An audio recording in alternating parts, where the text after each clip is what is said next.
دل من مثل خودت پیدا نمیشه، زبانم گنگه میشه، اگر عاشق من باشی چی میشه؟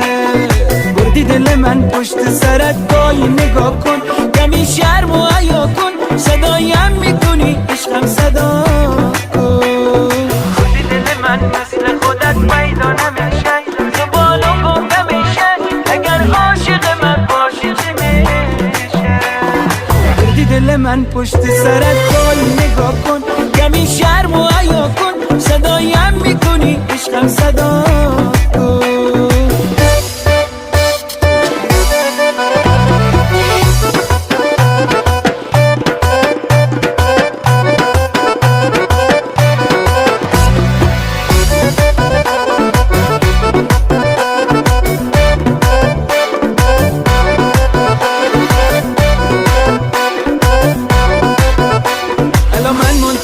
به پشت در بیا با هم بریم چکر، دست من دور کمر تو که باشی تا سر، نکن نپوشی پیرهنم، بیا بچسب چفت تنم، بوسه زن برگردنم، لیلا مجنون تنم. بردی دل من مثل خودت پیدا نمیشه، زبانم گنگه میشه، اگر عاشق من باشی چی میشه؟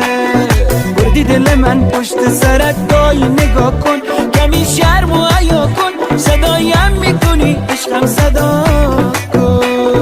بردی دل من مثل خودت پیدا نمیشه، زبانم گنگه میشه، اگر عاشق من باشی چی میشه؟ بردی دل من پشت سرت، گاهی نگاه کن، کمی شرم و حیا کن، صدایم میکنی عشقم صدا کن.